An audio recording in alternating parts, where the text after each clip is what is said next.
It's not always easy to go against the grain or break through glass ceilings or call out some of the BS that goes on in the entertainment industry. But every now and then, someone comes along with the courage to say the quiet parts out loud and speak truth to power. Well, I recently had the honor of sitting down with composer Anne-Kathrin Dern, and we chatted about her path through the European and U.S. educational systems, her time working at Cinesamples, how she transitioned into a career in film scoring, and how her YouTube channel seeks to pull the curtain back on the good, the bad, and sometimes ugly business of Hollywood. Plus, we take a listen to an electroacoustic tension cue written by a member of the 52 Cues community on this week's episode of the 52 Cues podcast.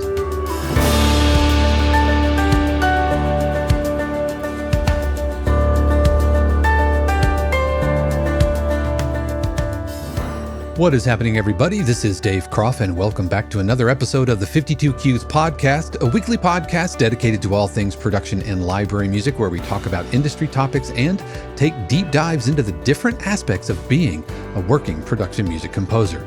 Plus, we feature a cue written by you, a member of the 52 Cues community, and this week, we're going to be taking a listen to P3, which is an electroacoustic tension cue written by Ilia Alania, so you definitely want to stick around for that. If this is your first time here, welcome. I'm so glad you found me. I know you have a ton of options out there, whether you're watching on YouTube or listening as a podcast. I just want to thank you for spending part of your day here with me. I also have to give a special word of thanks to the family, friends, and patrons of 52 Cues who help keep the podcast, the channel, the network, and everything going. We are 100% community supported, so if you like what I do here, don't thank me, thank them. But if you want to learn more about how you can help support 52 Cues and also unlock extra perks like live streams, workshops, Zoom sessions, and a ton more, then be sure to click on the links in the description or the show notes, or stick around because we're going to be talking a lot more about that a little bit later in today's episode.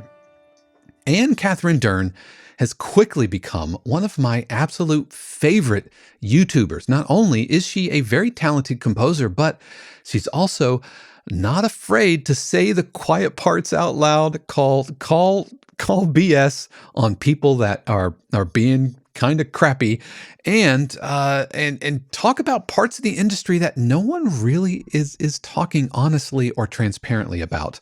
So I was really excited when I had the opportunity to sit down and chat with her. We talked about a ton of things, but I'm really excited to bring to the podcast Anne-Kathrin Dern. I am so pleased and honored to welcome Anne-Kathrin Dern to the 52 Cues podcast. If you are not a subscriber of her channel, pause this right now. I'm okay with this. Pause it right now and go subscribe, because Anne is, I want to say, kind of speaking truth to power, kind of peeling back the layers of kind of what it's like to be a working composer. And now she's an award-winning composer herself. She is a game composer for TV, did the music for Klaus Family 1, 2, and the upcoming 3. And I'm a huge fan of Christmas music and Christmas movies, and really, really big fan of you. And thank you so much for joining us on the 52 Cues podcast. My pleasure. One of the things that I really liked about your story was let's just say the bumpy road that you had from your conservatory or your school in Germany to your career in film. And that's a fantastic video, but I like how you were just brutally honest with that. And I think that's something that is missed in the industry. Can you give us just a quick little recap of your journey from Germany to Hollywood? Yeah, I grew up in Germany, and I decided pretty early on, like at 13 or 12, that I really wanted to be a film composer. But at the time, there wasn't really a lot of information. And I grew up in this really little town that didn't have any resources. So I figured, well, I'll just go study music, composition, or something like that, conducting, that stuff. That'll get me the closest to that. But the problem is in Germany in particular, but at a lot of European conservatories, the schools don't cost you anything or very, very little, but they also just have very few spots. Mm-hmm. And so the entrance auditions are just the Juilliard level auditions. And there's, if you want to study conducting at every conservatory, there's one spot. Mm. So one person per year gets to study that. Composition, there's maybe like 2 or 3 spots. So it's super limited, and people from all around the world are coming there and audition. And me not coming from a musical family, I was lacking some education in the matter. I mean, I had private lessons, like I was playing classical piano and I played in bands and sang in choirs and, the things you do, but it was not nearly enough. Like in those auditions, they would play you like a piece by Bach and they would just tell you the first chord or something and you'd have to transcribe it by ear from listening to it like twice. I was like, I couldn't even do that now. Right. I think you'd have to be a doctoral student at Juilliard to pull that kind of thing off now. Yeah. They would give you a transposing full orchestra score and you would have to instantly play it on the piano as a reduction, like sight read it and play it in a moderate tempo. I cannot do that now. In what world? But so it was all these really ridiculous things. And sure, they would then let in the 2 people in the world that could do that. Mm-hmm. And they'd get to study this. But it was impossible for me to get in there. I got rejections all over the place. I already thought, well, maybe I have to do something else with my life. And then I did a preparatory year at a private academy. And then I went to the Netherlands. I just learned Dutch. I was just like, we're just going to do this in the Netherlands, because they were a little more lenient with their entrance auditions. They were like, they will accept it. If you're okay, they will let you in and they will test you again after a year. And then they will kick you out after a year. Right. So at least you get a shot at it. It's not just wham, go home. But they have to be strict. Yeah, they have to be strict because it's taxpayer money, basically, that is funding your education. So they're like, if you don't cut it, then you have to go. But I got in. I did my first year. I got through it and did my bachelor's degree there. So then once I got my bachelor degree in the Netherlands, I came to the United States, to Los Angeles, and studied at UCLA. I was also admitted to USC, but I did not have $60,000 lying around. So that's that. UCLA, at least, is, a public university. It's much cheaper and it's, you can do it kind of part-time, and they allow paid internships and vacation quarters and all this kind of stuff. And it's mostly evening courses as well. So you can actually work on the side. They also allow you to work on campus. So UCLA is a lot more flexible when it comes to, working next to it and making, connections and keeping it affordable for everybody. And I had, since I knew I wanted to come to LA, I had worked several jobs next to my studies in the Netherlands to save up money to come here. But yeah, I had money for like 9 months, I think. So I got really lucky that pretty much after 9 months, I got the job at Cinesamples that was funding my life a little bit. Because without that, I probably would have had to leave. I would have run out of money. Yeah. Or the and without a job or school, then your visa runs out, right? And they'll just that too. Yes. Yeah. I mean, with UCLA and also USC, and I think every school you get a year of OPT, so you get 1 year of a unconditional work permit. But yeah, then you have to transition into a different visa. Yeah, get somebody like sponsor you or something like that. And what exactly did you do at Cinesamples? What you do at a sampling company. Sample editing. I started at customer support, actually, which is the most thankless job. Be nice to customer support people. I used to I used to work third shift for a credit card company, American Express. I can confirm. It's the worst. It's usually the customer's fault, but you have to pretend like it's not. And It's you know? thankless and brutal, and people can be very, very rude over relatively Yeah. small things. Anyway, but yeah. So Yeah. so you started in customer support, and did they know that Mhm. here I have like this master's degree or certificate in film scoring? Did they know all of that or? Yeah, it kind of I applied for a different position actually. I applied for a mock-up artist position because they had multiple companies, Mm, one of them being Hollywood Scoring. So that's kind of what I applied for.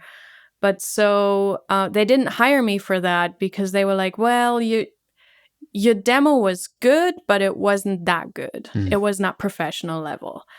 Um, and so they were like, well, we've done this in the past with other people where you would just start at cine samples and basically, be the studio assistant in a way and occasionally help out at Hollywood Scoring with sessions, session coordination, and all that stuff. And you just gain experience. You write sample library demos and you help make the sample library so you understand how it works. And then after a year or so, you can then graduate into the mock-up mm. position.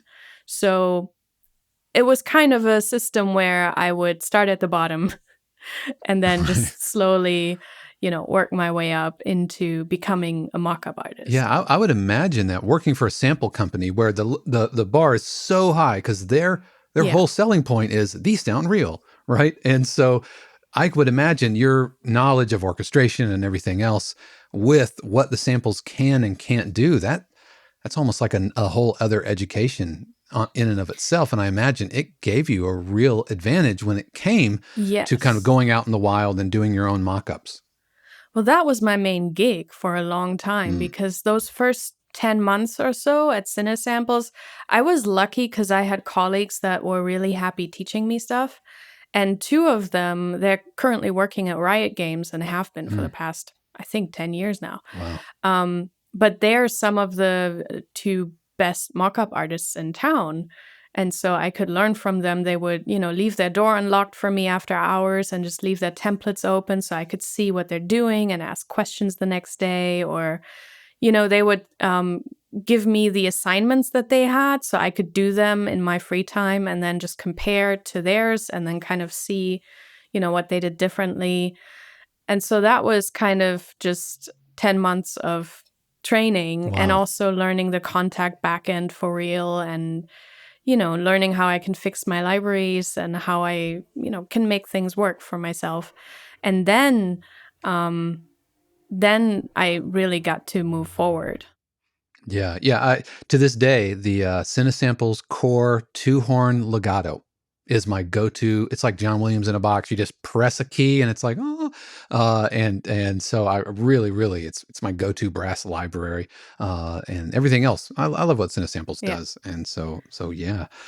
So transitioning out of like working a day job and all of that, how did you transition out of kind of corporate life, if you will, into Mhm. starting to land some of these relatively high profile gigs. It was kind of a gradual process because Cinesamples at the time was located at Sonic Fuel Studios, which belongs to Christopher Leonard's, and I had done a mock-up for Alan Menken for a TV show, and Chris knew about that, and he was going to score that TV show and was like, "Hey, do you maybe want to, you know, be on my writing team?" And then kind of that led to the next thing. And then yeah, it's all recommendation based. I was just bouncing around studios at some point because of my tech knowledge.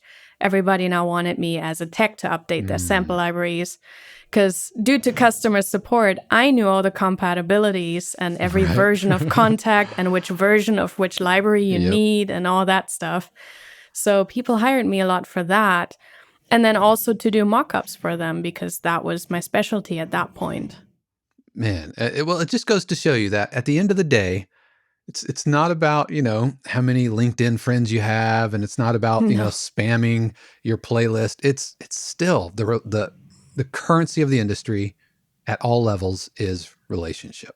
It's doing a good Yeah. job, showing up, being easy to work with, and giving them value. And so I'm really fascinated by the whole back end knowledge because I can see how valuable that is for someone whose entire world is MIDI programming and getting the absolute most out of it. Well, Yeah. Well, and at the time, there were also a lot of composers that were, on the older side and mhm. that didn't want to learn the tech stuff. And so they needed mock-up artists. Yeah. They wanted to sketch and then just hand it off and give it to, the youngsters to do the mock-ups because they just kind of didn't want to deal with it anymore. Yeah, what kind of sketches would you receive? Would it just be like chicken scratch on a staff paper, or? Yeah, sometimes I did some mock-ups for Joel McNeely. That Mhm. was he has a pretty good handwriting, I will Right. say that. It's pretty clean, sort of. But yeah, he would sketch things out early in the morning, 6 a.m. or something. Then his assistant would scan it, send it over as a PDF file, and then I would do the mock-up. And in the evening, like he would have multiple people doing multiple cues at the same time. Mm. And then we'd all send it back to his music editor. And in the evening, he'd have a meeting with the directors or showrunners or whatever and have a review session, basically. And I'd also, like Bill Ross, for example, likes to sketch on paper, but he actually does play his stuff into Logic Mm. roughly. Right. But then he does have people to do his mock-ups as well.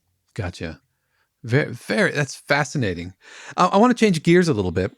Talk about your YouTube channel, and talk about what I think is, like I said earlier, kind of an industry disruptor, because you're really kind of pulling the curtain back. Whether it's education, in your story, and being invited back to a school who, like, didn't really like give you an open door to join, to come in. That's got to be weird. And like your video on ghostwriting, I think that was one of the, and we'll have a link to that, floating around, so you can check that out. But your video on ghostwriting was one of the most candid, real. Okay, folks, we got to talk about some things which go on in the industry. My first question is, have you gotten any pushback from that, or is tell us about the motivation behind talking about that? Is that a little bit of that autobiographical, or what? Oh, yeah. Yeah, all of it. Yeah. And I've never gotten this many direct messages from people. Some people knew exactly who the people I was talking about because they worked for the same people. And they were like, "Are you talking about XYZ?" I'm like, "Yes, I am." They were like, "Yeah, this sounded oddly familiar." Yeah.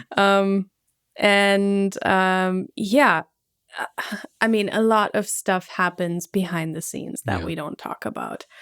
And I think it's very, very prevalent with my generation. There's just so many people here behind the scenes. I mean, some composers have like 15 people. Like, any composer that is doing more than 2 TV shows at the same time, they're not doing that by themselves. There's And just if they're not crediting their people, they're ghostwriters. Yeah, there's just too many. There's not enough hours in the day for one person to do all of that, no matter how much of a workhorse they might be. Yeah. And I mean, if you credit your people well and you kind of help them out, and, that's fine. But we have a couple of composers that are just hiding their people. They're just, pretending they're doing all the work when there are entire TV seasons where the main credited composer has not written a single note, has not even watched a single episode of that season. All right. So is that due to the ego of the composer, or is that the network or the show needing to bank on a name so that they can get financing and executive producers on board? It's just composers being paranoid about running out of work. And so they take on show number 3 and show number 4 and show number 5 that they don't necessarily even really want. I've interviewed for an additional writing position with the composer, and the way he was talking about his shows was atrocious. He was just like, "I don't really want to do this, but the studio is basically begging me to do this one, but I'm not going to do it myself." Like, he was very upfront about that he's not going to do that. I'm like, there are people out there that would actually like to do this show. So maybe just the show deserves someone who gives a damn. I mean, I'm sorry. The show does. It's like being in education. If I'm just up there going through the motions, that's not fair to the people who have invested in no. the class. And so, Yeah, that's Yeah. man, that's Sometimes the super showrunners frustrating. are aware, sometimes they're not aware. It's it's going a little bit more out of fashion now because a lot of agents and managers in town are kind of making a bit of a stink at this point Yeah. because they are signing the younger people now that have written entire shows. And it's very hard to sell those people to executives because in their IMDb, it shows they've done, not a single TV show, but in Yeah. secret, they've written entire seasons of TV shows. And so the agents and managers now have to be very upfront and be like, well, he or she wrote this entire thing. Hmm. It's just not showing up, And then the executives are like, wait a second. Let's talk about this, Now, And some of is them it are starting to get a bit pissed off now. Yeah, no, and understandably so. It's bad enough that you don't get credit. It's bad enough that I can't put it on my but now it's keeping me from moving forward in my career, even though Yeah. I have the gigs to show for it. I have the work to show for it. Yeah, you gain very little from it. I mean, there's the upfront fee, and that's kind of where they get you when you're at the beginning of your career and you need a foot in the door and you don't have any money. You probably have massive student loans and something. Then the living costs in LA are insane. So then that's how they get you. They just offer you usually also a way too low upfront fee to write these things. And then you kind of have to take it because otherwise, what are you going to do? And Starve? is it all work for hire, or is there any back end at all? If it's ghostwriting, you're not getting any cue sheet. They will just keep all of that to themselves. And we're talking multimillionaires here. We're not talking people working on small productions where, things can get a little murky. We're talking about people, Yeah, that and this is a uniquely American problem because this very thing is illegal, like in the UK and the EU, isn't it? Like you it can't. is. It still happens. But I mean, I think it's very prevalent in the US because most film composers are here. Right. So you get the most bad ones that do this kind of stuff. Gotcha. But yeah, I remember I got credit on a couple of productions in Europe because the producers said if she's doing this work, she needs to get credit because we're not allowed to not give her credit. She needs to get at least X percentage of cue sheet. And it wasn't the generosity of the composer. It was literally the producers going, it's illegal and the German PRO can shut us down for this. So we're not messing with this. Yeah. Well, So, and are these under NDA? Like you can't even say that, hey, I wrote this music on the. Yeah. Yeah. So it's. And I mean, behind closed doors, you can always say what you want, but, publicly you can't really say it. If you sign papers. I did have one composer actually send me paperwork after that video. It's funny. One of them sent me paperwork to sign, basically a gag order, and he still owed me money. So he was basically like, I'll give you the money that I still owe you, that otherwise you would never see, if you shut up. So a bribe, but not a bribe, or...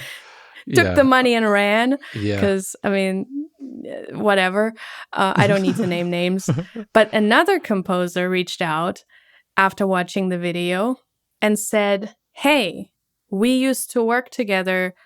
I want to do a co-write with you because what happened here is not okay. And I remember our gig that we did together was not 100% great the way I like to do things. And then I like to make it up to you by doing, a co-write and really support your career here. So there are two ways to react to this. So one of them was very proactive in going, I want to support you. This is nonsense. Right. I want to be a better version of myself. Right. And that's right. We can either, live in the fear of that, or we can try to like come together and make good music together. Well, that's... Yeah, and I'm not sure how much that kind of thing goes on in the production music world because we're not dealing with multi-million-dollar budgets and orchestras and all of that stuff. However, I mean there are some publishers who will take the publishing share, and then other publishers who will kind of put themselves onto the writer's share. And while that's never really, for me, it's not always a hard no or a hard yes because I think you have to take each one of these gigs independently and, is it a loss leader where you can, further your career in doing that? or are you being taken advantage of? But similarly, these types of waves get kind of radiate out across the industry. And so I just wanted to say, I appreciate you talking about that. It is that kind of dirty secret that nobody wants to talk about, but everybody kind of tacitly knows is happening. And it certainly wouldn't be the first time that Hollywood gets called out for unspoken behavior. And so I appreciate you kind of being on the front lines of that and taking a lot of the slings and arrows for us, the rest of us, further down the road. Another video you wrote, and this kind of ties into the your kind of your story, which is the music education and elitism. And I really just wanted to acknowledge that I appreciated what you say about that, because with somebody coming from a jazz background and a master's in jazz, I see that elitism all over the place. And have you gotten any pushback from that? Because just like the ghostwriting, that was kind of speaking truth to power. And I'm going to say the quiet part out loud because nobody else is. I've gotten a lot of very heartfelt messages from people that kind of were in the same position that I was at, where they wanted to study music and they were kind of denied, basically, because they weren't the next Mozart. So there were a lot of people that really, felt that video. Like, it really hit home with them. There were some people that, got a little... See, there's this weird thing where I see that with composers who hire people as well. This whole idea of, well, I had it bad, so why should you have it better? This whole, we see it right now with the student loan forgiveness, but I had to pay mine back. So what? Does everybody have to be like exploited? No. But there's this argument, when composers hire assistants and underpay them and don't treat them well, there's this, well, I didn't have it any better. So, which that's is not how, shit argument. That's not how progress, that's not how progress works. No. I mean, imagine everybody thinking that way. We would never change a thing. I know. I had to get my wisdom teeth pulled out without any Novocaine. So why should you? Let's deny people having a better experience solely so that we can pass the pain forward. Now, I'm on board with you with the student loan things, and the predatory practices and all of that. That's the bigger issue here, rather than forgiving student. Anyway, that's a whole other podcast channel. That's not this channel. Student debt. The other aspect, I know you're talking to somebody with undergraduate and masters and all of that. Oh, Believe God. me, do I understand? I can't imagine doing a full study in the US. Like, I mean, how would I come out of this with $200,000 in debt or something? Like, you either win the lottery. In what world? Either win the lottery literally, or you get a job, or the system's kind of broken, which I think is more of the issue. But also that you can't go through bankruptcy and have it then forgiven. That is the crazy thing to me. That should be possible, because if my business goes bankrupt and I took out a loan, I don't have to pay that back. I can just go through bankruptcy and I mean, your credit even gets as a trashed, private person. Absolutely. Yeah. Another thing I want to talk about here, as I know we're coming up close to the end of our time, and another thing I really like about your work, and the truth to power and everything, but also peeling back the curtain on orchestral techniques, orchestration. You had a recent video about your favorite books and your orchestration books, and you like the Adler and everything.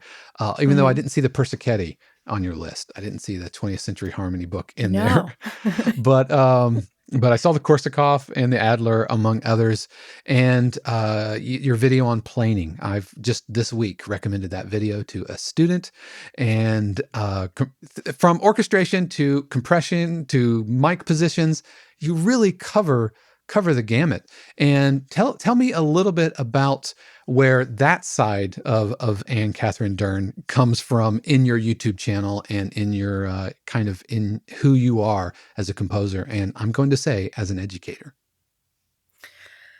Well, See, I'm this weird mixture that some people don't think exists, where I am classically trained, but I also love the technology. I love doing mockups. I just started diving into synthesizers and stuff like that. I love experimenting. So, it's like I love both worlds. And I just kind of want to show people that you can do one and the other. Like, it doesn't have to be, if I'm classically trained, I have to be a pen and paper writer. And if I'm doing the tech stuff, I can only do, trailer music and production music and the heavily produced epic stuff. You can do both and merge them. And to me, it was also important. There isn't really another female film composer, I think, on YouTube that does the tech stuff. So I felt like maybe it's important that there's a woman there in that space that kind of also talks about tech things, and kind of, I've dealt with a lot of people doubting my tech capabilities despite my background. So, putting that a little bit out there, that maybe people get a little bit more used to it, that you can be a woman and also do these things. And then what motivated it a little bit as well was I do give a lot of guest lectures at colleges. And so I see all these things that sometimes are taught to these students. And I'm like, this isn't accurate, and it would bother me. Yeah.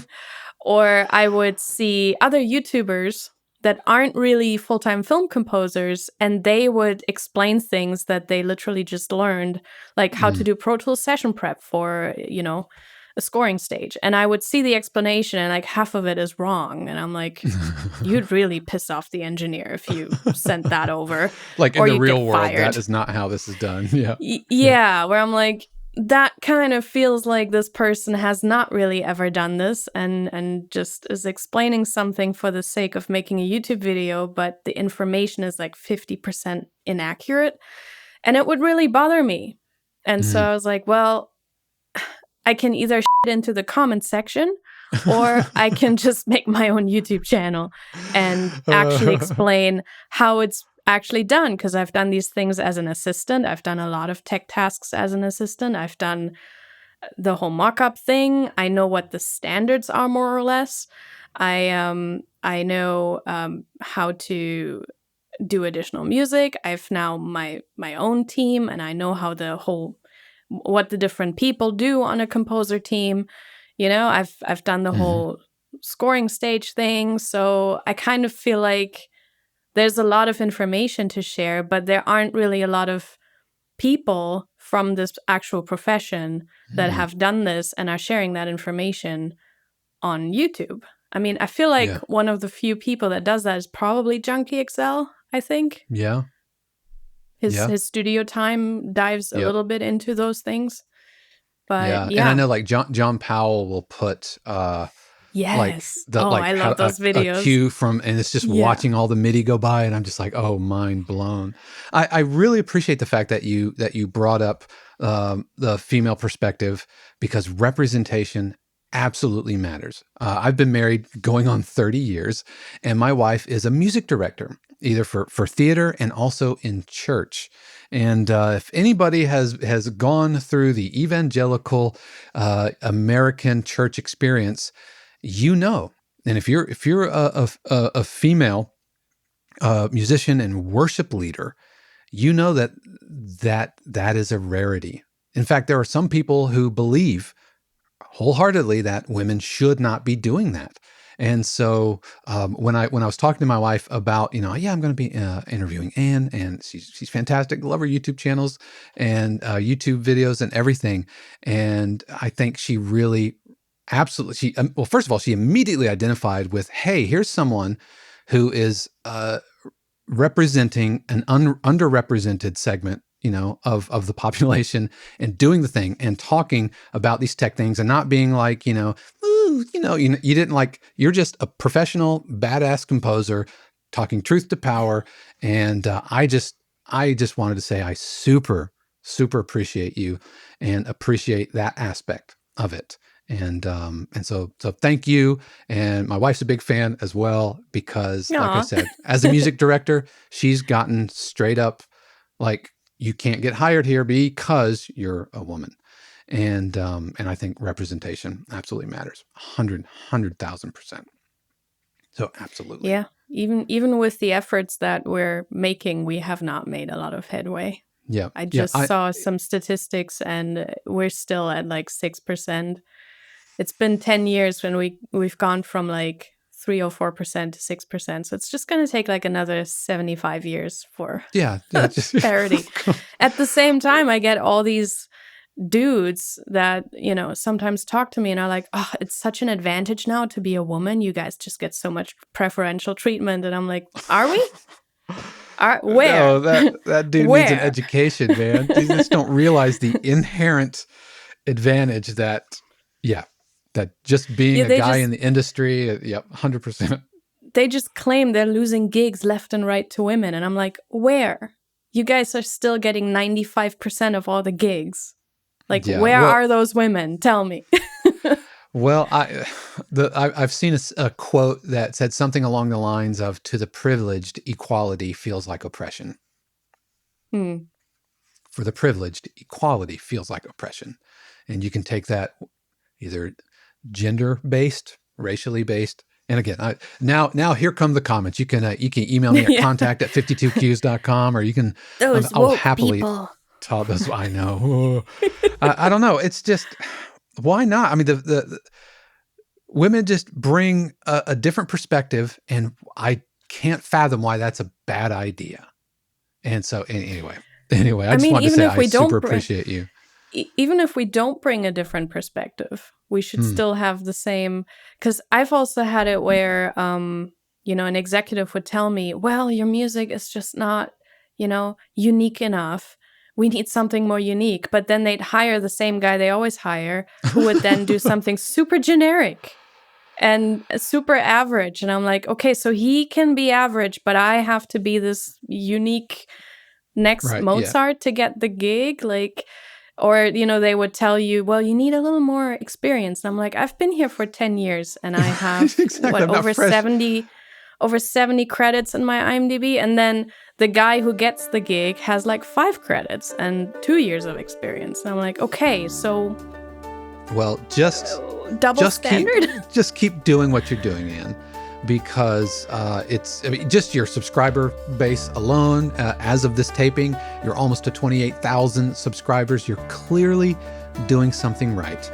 You're clearly resonating with people, and I appreciate, and I'll say it again, the disruptor that you are being, whether intentionally or not, or the level of disruption or not.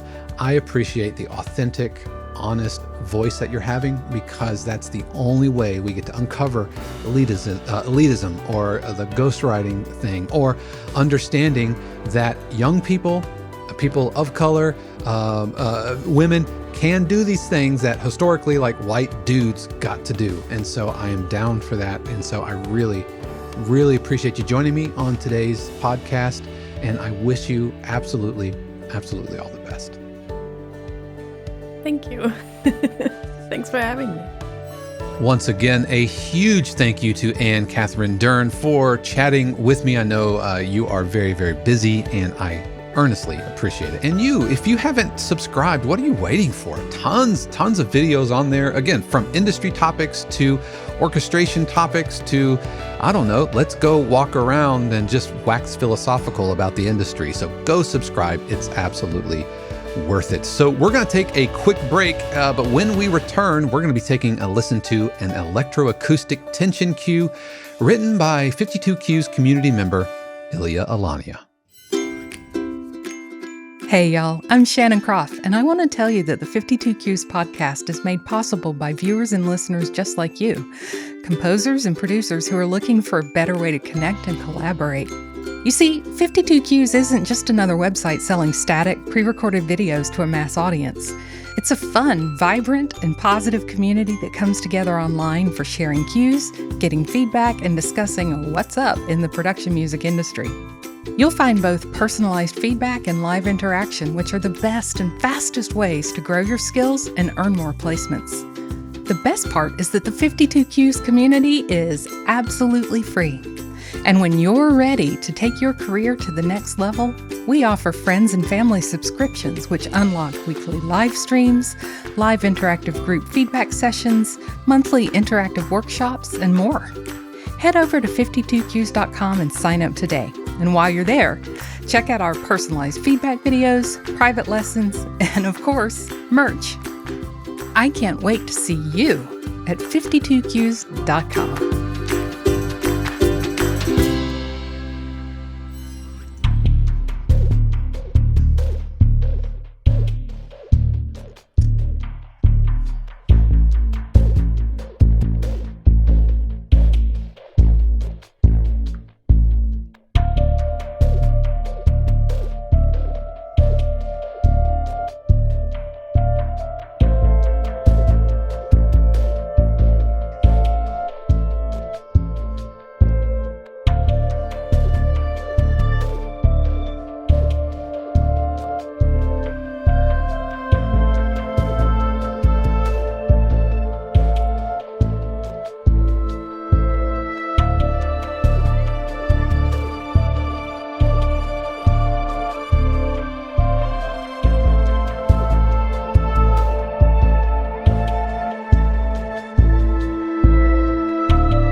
All right, that was P3 by Ilia Alania. Ilia, thank you so much for sending this along. And I wanted to feature this cue because it is a fantastic start to a cue. And I know that you said started working on electroacoustic tension cue. It's your first time doing this. And I just wanted to give you your propers for going out there, giving it a shot. And you've got the makings of a really solid cue here. Just a couple of notes. First of all, I'm not sure I would change the pitch of that pulse. I think I would keep it going. Jump on, dum, bum, dum, bum, bum. Just keep it going. Dun, dun, dun, dun, dun, dun. And you're gonna hold on that tonic, on that root chord for a while. But really nice layering here. We're bringing in new sounds that aren't really obtrusive, and I love that kind of reverse piano kind of thing. I think that's working really, really well. So keep holding tonic and use the chord change. Use the chord change as a way to increase the tension.